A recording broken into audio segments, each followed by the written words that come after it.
The manatee is the national mammal of Puerto Rico, and their protection and well-being, it's the mission of the only conservation center of manatees in the Caribbean. Our Francis Felix actually visited the center and brings us more today on the work they've been doing for the past 30 years. The Caribbean Conservation Center of Manatees in Puerto Rico has become not only a reference in the Caribbean, but also in Latin America due to the recovery of these mammals and other sea animals.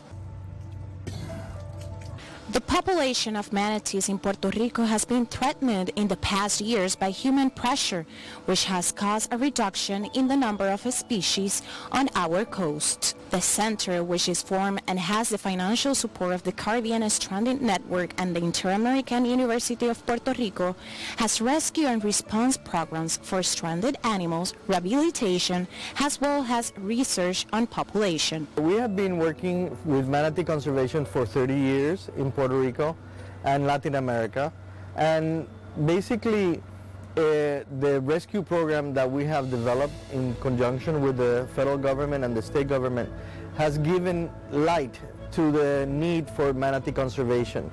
One thing is for people to tell that there is an endangered species and you never see it, but once you see it on a daily basis, like it has happened with the manatees because of the press and because of the TV, the social media, then people become touched by those efforts, and therefore manatee conservation has changed over these 30 years. Our work is extremely important because it brings to the people the need for manatees, the plight of survival of the manatees in our country. One of the manatees rescued is named Nanichi. She was rescued on Clavelina Beach on Santa Isabel with less than a week old. On Easter Sunday, we got a call about a baby manatee that was really small in the marina of Salinas in the south coast of Puerto Rico. We sent personnel from the government to check it out, but they couldn't find the baby manatee that day. A few days later, we found the same baby manatee on just a few miles to the west in Santa Isabel, and we rescued it. And it is Nanichi. Nanichi was newborn because the umbilical cord was still visible, and the folds, the fetal folds they're called, in the tail were a telltale sign that the animal was a newborn animal. They wait for the manatees to have 3 years of age and an adequate weight, usually 500 pounds, for them to be released. We are allocated these animals when they are found stranded on shore or when they're ill or in trouble.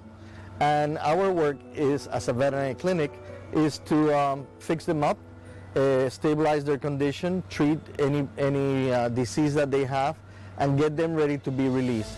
So we don't want to keep the manatees forever. We want to make them good so they can go back into the ocean and contribute to the survival of the species by reproducing. So right now we have 5 manatees under our care. 4 of those are going to go back into the ocean in a couple of years, maybe a year or 2 years. And by doing so, we hope that they reproduce and that they bring new babies into the Puerto Rico population of manatees. The non-profit organization looks for different ways to raise money and donations from people. Obviously, people can donate. They can go into our webpage, manateepr.org, and there's a button so you can donate. So we get individual donations from people, but also corporations that are responsible, socially responsible for the environment, and they are called to help out, and they do contact us, and that way they can provide some funds for us to run the center. It was confirmed by Dr. Minucci that a population of 500 to 700 manatees species could be found throughout the island.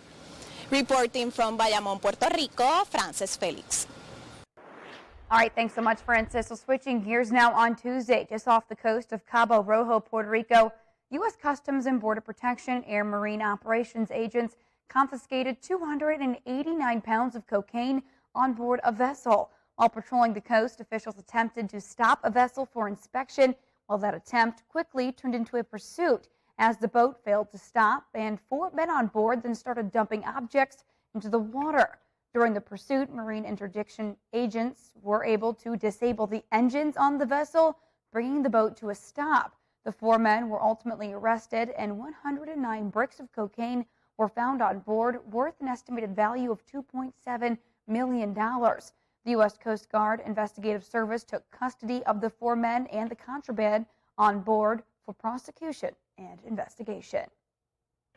Well, meantime, a historic inaugural flight recently landed in Jamaica, and Inter-Caribbean Airways' new flight could lead to other flight destinations all throughout the Caribbean region. Our One Caribbean News' DeAndre Hamilton reports. The Ian Fleming International Airport at Boscobel in Jamaica, a new flight could mean new connections throughout the Caribbean. Dubbed Flight JY007 to match the mystique of the airport named in honor of the James Bond 007 author Ian Fleming, Inter-Caribbean took off from the PLS on Thursday, landing an hour and 20 minutes later in Boscobel, which also flanks the famous city of Ocho Rios in Jamaica. On hand for the arrival of the inaugural flight, Minister of Transport Audley Shaw and Minister of Tourism Edmund Bartlett. We do that, then the investment that the government has made here would be worth it. So let us not get stuck on a label. Let's get on with the substance. I wish all the success for this facility.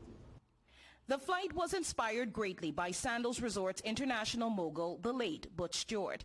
He was remembered by Chairman of Inter-Caribbean, Lyndon Gardner. Thanks to the airport, with onward connections throughout a network of 16 countries and 26 cities across the Caribbean. Missing from this event today, that is the chairman. He has always been known as, I'm talking about Mr. Butch Stewart. On board was the CEO of the airline, Trevor Sadler, corporate partners and friends, members of the media, and they all received a certificate marking the historic flight. On the ground, strong talk about the urgency to enable Caribbean connectivity. Because people travel to fulfill their passions. And these passion points are made out in products. And these products are driven by various type of skill application. Inter-Caribbean Airways will run its flight monthly initially and then upgrade to weekly. From Boscobel, also known as Ocho Rios in Jamaica, DeAndre Hamilton reporting. All right, thank you so much, DeAndre. Great to see you there. Well, meantime, Guyana's opposition is calling for the vice president to step aside or be removed, pending a probe of allegations of corruption leveled against him by a Chinese businessman. The corruption claims were made on United States-based media outlets. Vice News, in an episode aired on Sunday called Guyana for Sale in Moore's Rising. In it, a vice journalist who interviewed Vice President Jadeo back in February suggested that the vice president had participated in bribe schemes with that Chinese businessman.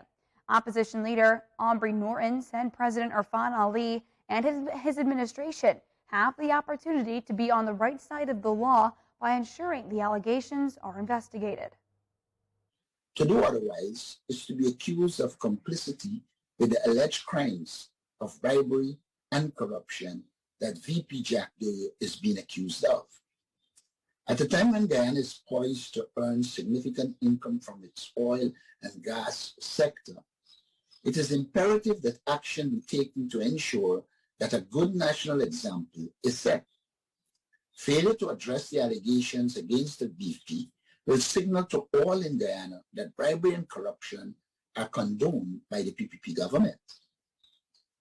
The opposition believes that VP Jack Dewey should do the decent thing and resign to facilitate an unbiased investigation.